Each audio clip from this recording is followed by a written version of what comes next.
Air ഫ്രയറിൽ ഉണ്ടാക്കിയ ഒരു അടിപൊളി ഗ്രിൽ ചിക്കൻ്റെ റെസിപ്പിയാണ് ഇന്ന് നിങ്ങളുമായിട്ട് പങ്കുവയ്ക്കുന്നത്. ഇതിനുവേണ്ടി ഞാൻ യൂസ് ചെയ്തിരിക്കുന്നത് ലുലുന്ന് വാങ്ങിയ പെരി പെരി മസാലയാണ്. 1/4 kgക്ക് ഇത് 10 dirhams ആണ് വരുന്നത്. ഇതിൻ്റെ ഒപ്പം തന്നെ ഇഞ്ചി, പച്ചമുളക്, കറിവേപ്പില ഇതെല്ലാം കൂടി ഒരല്പം വിനീഗറോ അതല്ലെങ്കിൽ ലെമൺ ജ്യൂസ് ചേർത്ത് മിക്സിയിൽ നന്നായിട്ടൊന്ന് പേസ്റ്റ് പരുവത്തിൽ അടിച്ചെടുക്കുക.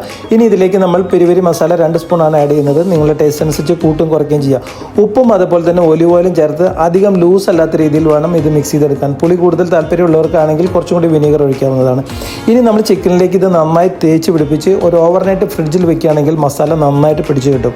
ഇനി നേരെ നമ്മളിത് എയർ ഫ്രയറിലേക്ക് വെക്കുകയാണ്. 180 ഡിഗ്രിയിൽ 15 മിനിറ്റ്സ് ആണ് നമുക്ക് ഇതിൻ്റെ കുക്കിംഗ് ടൈം വരുന്നത്. ഈ സമയത്ത് നമുക്ക് ഇതിലേക്കുള്ള ഒരു മന്തി റൈസ് കൂടി തയ്യാറാക്കിയെടുക്കാം. ഇൻ ബിറ്റ്വീൻ നമ്മളിതൊന്ന് തുറന്ന് ഇതിലേക്ക് അല്പം ഒലിവ് ഓയിൽ കൂടി സ്പ്രെഡ് ചെയ്ത് കൊടുക്കുകയാണെങ്കിൽ ചിക്കൻ നല്ല ജ്യൂസി ആയി കിട്ടും.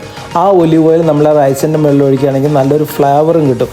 അപ്പോൾ നല്ല അടിപൊളിയായിട്ടുള്ള ഗ്രിൽ ചിക്കൻ ഇതവിടെ റെഡിയായി കഴിഞ്ഞു. ഇനി നമുക്ക് ഇതിലേക്കുള്ള മന്തി റൈസ് കൂടി ഒന്ന് തയ്യാറാക്കിയെടുക്കാം. അതിനായിട്ട് ഇഞ്ചി, പച്ചമുളക്, വെളുത്തുള്ളി ഇതെല്ലാം കൂടി ഒന്ന് ചതച്ച് ഓയിലിൽ ഒന്ന് സോട്ട് ചെയ്തെടുക്കുക. അതിൻ്റെ ഒപ്പം തന്നെ ഒരു സവാളയും തക്കാളിയും കൂടി സ്ലൈസ് ചെയ്ത് ചേർത്ത് നന്നായിട്ടൊന്ന് വഴറ്റിയെടുക്കുക. ഈ സമയത്ത് നമുക്ക് ഇതിലേക്ക് ഹോൾ സ്പൈസസ് ആഡ് ചെയ്ത് കൊടുക്കാം. ഇതിൻ്റെ ഒപ്പം തന്നെ 2 സ്പൂൺ നമ്മൾ പെരി പെരി മസാല കൂടി ആഡ് ചെയ്യുന്നുണ്ട്. ഇതെല്ലാം കൂടി നന്നായി സോട്ട് ചെയ്ത് ഇനി നമുക്ക് അരിയുടെ അളവ് അനുസരിച്ചുള്ള വെള്ളം കൂടി ചേർത്ത് കൊടുക്കാം. 1 കപ്പ് അരിക്ക് 1.5 കപ്പ് അളവിലാണ് നമ്മൾ വെള്ളം ചേർത്തിരിക്കുന്നത്. ഈ ഒരു പരുവത്തിൽ നമുക്കിത് ദമ്മിടാം. അവസാനം ഇത് നമ്മളെ പെരി പെരി ചിക്കൻ്റെ ഓയിലും കൂടി ഇതിലേക്ക് ഒഴിച്ച് നന്നായിട്ടൊന്ന് മിക്സ് ചെയ്ത് കഴിഞ്ഞാൽ സംഭവം സെറ്റ്. ഒരു ടൊമാറ്റോ ചട്നി കൂടി ഉണ്ടെങ്കിൽ കിടുവാണ്. എല്ലാവരും ഒന്ന് മസ്റ്റ് ആയിട്ടും ട്രൈ ചെയ്ത് നോക്കും.